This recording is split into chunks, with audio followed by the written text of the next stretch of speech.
On this week's FAS TV, we meet Becky and Ian Stewart, third-generation tenant farmers from Strathdon, Aberdeenshire, who've diversified into rearing free-range bronze turkeys for the Christmas market. The couple's core business was beef and sheep farming up until 2018, when the turkeys were introduced to utilise their polytunnel.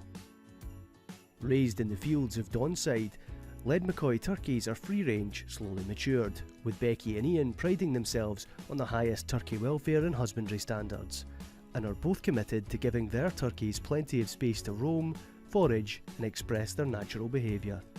A truly farm-to-fork experience.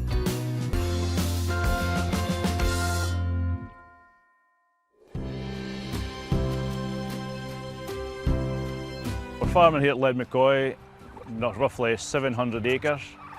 We've got 60 breeding cows and 750 breeding ewes, and then we've got 300 turkeys.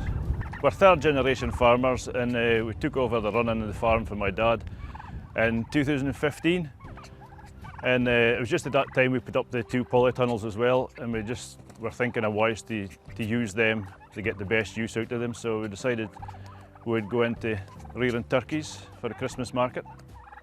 Because the polytunnels only get used for 2 months of the year for lambing indoors, because before we used to lamb outside, so it was quite labour intensive. So we've gone more intensive but more efficient. So when we started with 200 turkeys. We thought that was a good amount, so we only really want to sell direct to our customers and cut out the middleman. And the good thing about turkey farming is that we can set our own price. With sheep and beef farming, you take them to an auction and you have no idea what you're going to get. But turkeys, you can decide the price and hopefully people will be willing to pay for it. So we started small with 200 birds, and then every year we've just increased to 300, which is just the amount that we can sell locally, and we've got a good reputation now, so people just buy every year from us really. We start taking our orders from August, and traditionally in farming that's the lean time. You don't sell your lambs until from November. The cows have been sold in May, so there's no money coming in at all. So with turkey farming, we have got the money coming in the summer. So it kind of bridges that gap of bringing income into the farm. Our cattle and sheep are all sold through Aberdeen Northern Marts at Thaneston. The calves go away roughly a year old, store cattle, and then the lambs, they go away. Some of them are finished and sold through the live ring, and then the rest are just sold store. Ledmacoy turkeys are committed to producing a small number of excellent quality birds, slowly reared the traditional way. Unlike supermarket turkeys, Ledmacoy turkeys are reared on farm until they reach maturity, arriving as day-old chicks and leaving oven-ready and boxed, creating no food miles. Customers can either collect their turkey directly from the farm or from a local collection point. We rear 300 bronze turkeys. So we get them from 1 day old. They're just tiny, they just fit in your hand. And they're kept in our brooder shed under gas heat lamps for the first 4 weeks. And it's quite intensive the first period because we're constantly checking on them every 2 hours. They have to be at a certain temperature, so 38 degrees. And because they don't have a mother, we're their mother, so we're constantly checking that they're feeding, that they're watering, and sometimes when they're little they like to go on their backs and then they can't get back up. And so we have to just gently just pop them back up. And they're not like chickens. Chickens have their own instinct where they know how to feed. You have to teach a turkey how to feed, where the water is and where the food is. And once one starts pecking at the food, they all start pecking at it. So to help that, we add marbles into their water and into their food, because obviously any shiny thing they're just attracted to. So they start pecking at the marbles and then they start eating the food and the water. We feed a 4-stage diet.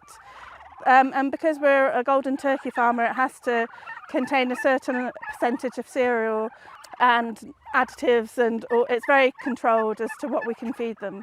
So at the first stage it's crumb, which is tiny little pellets, and they go off on that, and then I think it's 8 weeks later they're onto the second stage, and after 7 weeks we move them from the brooder shed into the polytunnel, and then they stay in the polytunnel for about 2 weeks just so they can acclimatise, because they're still quite small when they go in the polytunnel, and it's quite a big space because it's 30 metres by 10 metres.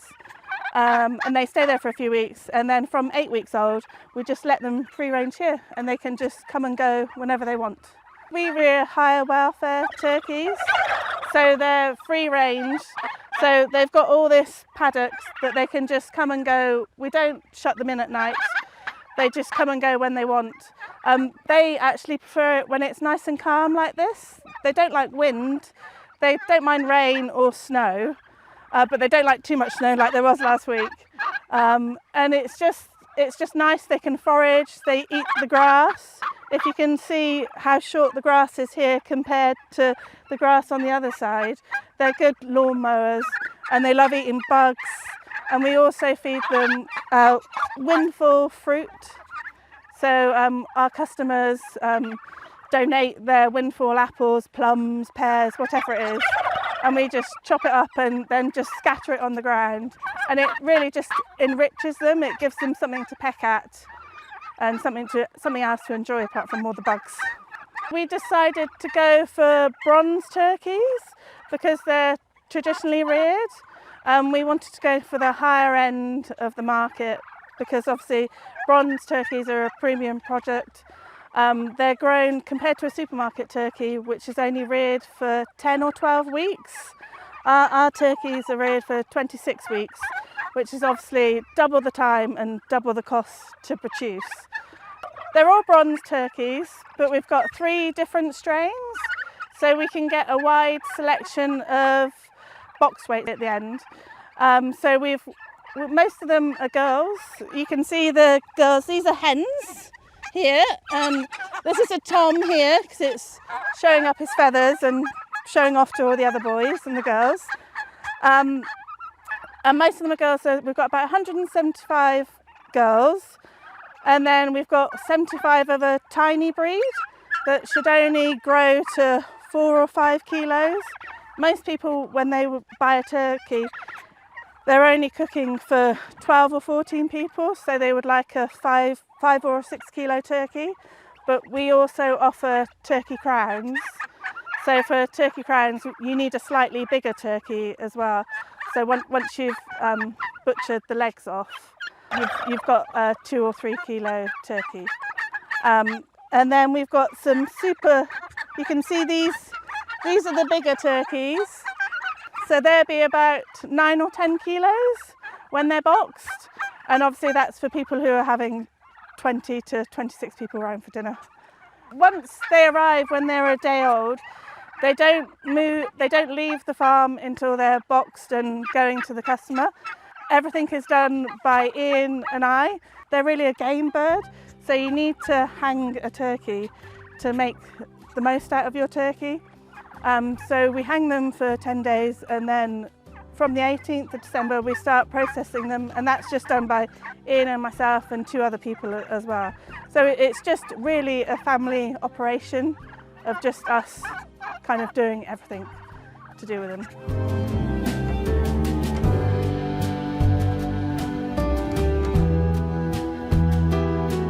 I've got a licence for killing the turkeys.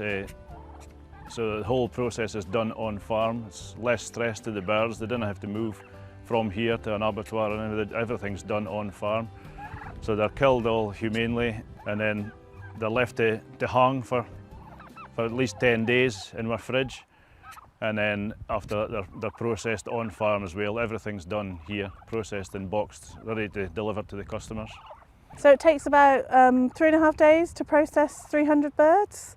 So we do about 80 in a day, and there's only Ian and I. Ian slaughters them and I dry pluck them on our machine, and then there's a group of 3 girls that stand round and just hand finish it off. So, but it's quite labour intensive. And then once they're gutting them, that takes about 2.5 days, and it's just Ian and I and 2 other people. One's packaging them, and there's another girl that guts them as well. When we took on the farm in 2015, there were only, was it 50 cows? There was 40 cows, 40 and cows about 200 odd breeding ewes. So in that time up till now, we've increased the herd up to 60 and increased our flock of sheep up to 750. And so that's as much as we can really do with the land that we are, because we're a tenant farmer. This is a successional lease, isn't it? We're full tenancy in Ledmacoy, yeah, and the rest is just seasonally let. And obviously getting land is really difficult, so you have to make the most of what you have. So that's why we decided, well, I was thinking pigs, but Ian didn't want to do pigs. So because we're the only other turkey farmer, the nearest turkey farmer is an hour away, so we just thought there was a gap in the market, and turns out we were correct, there is. Well, not anymore.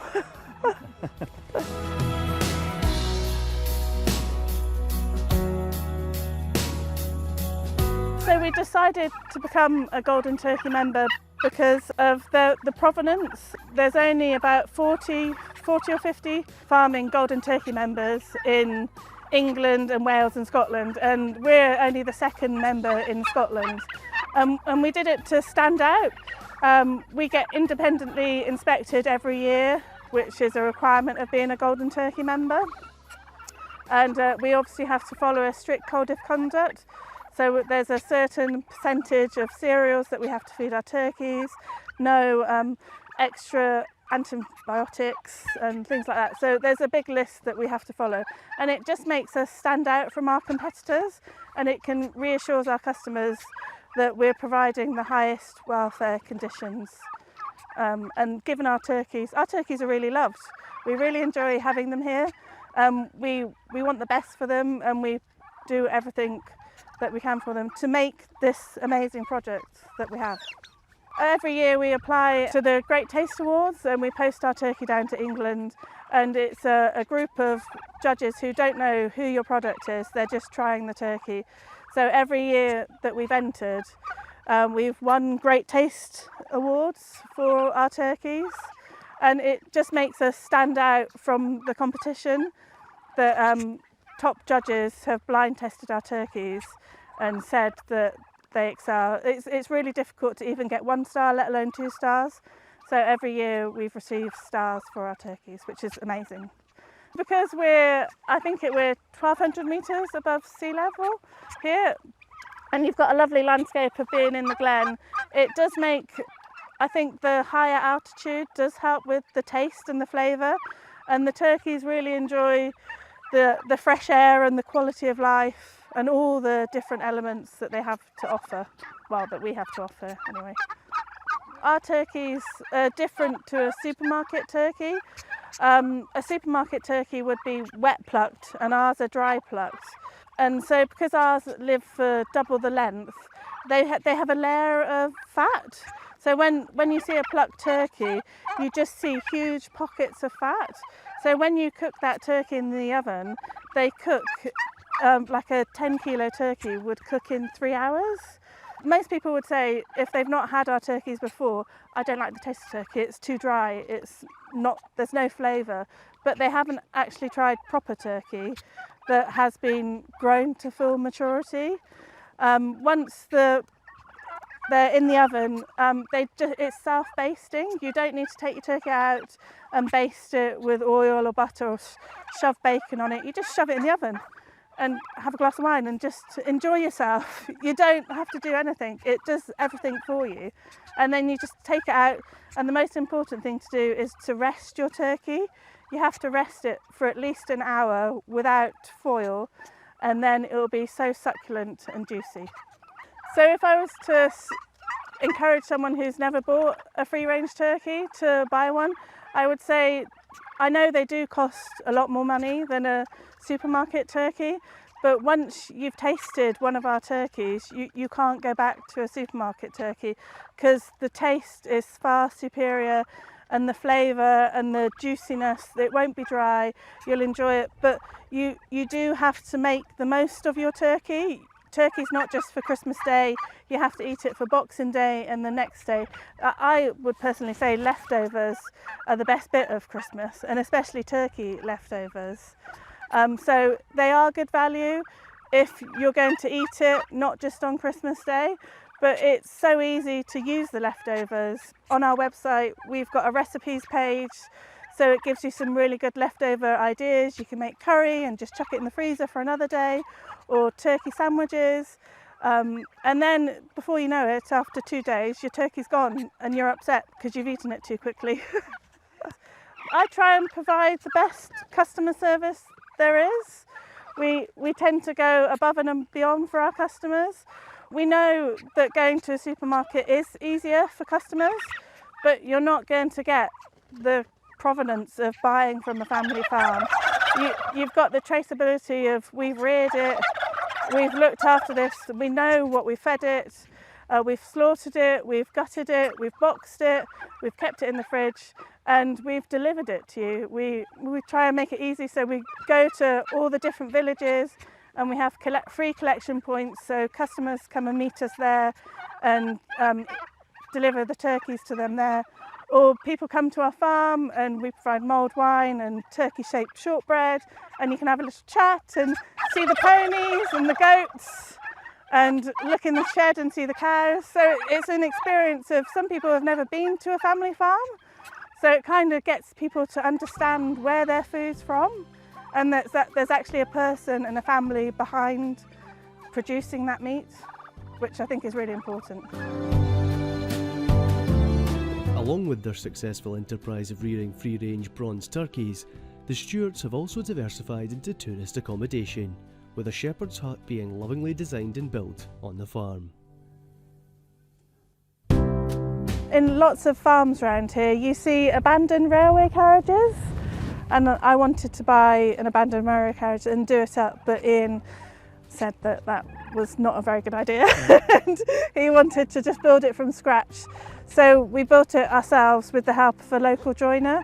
So we built it in the shed that the turkeys brood in, and it's been a great success. We wanted it to be somewhere that families could come and enjoy themselves and just escape to the countryside, and couples, and they come and have a complimentary farm tour, and loads of our guests say that it's just so quiet.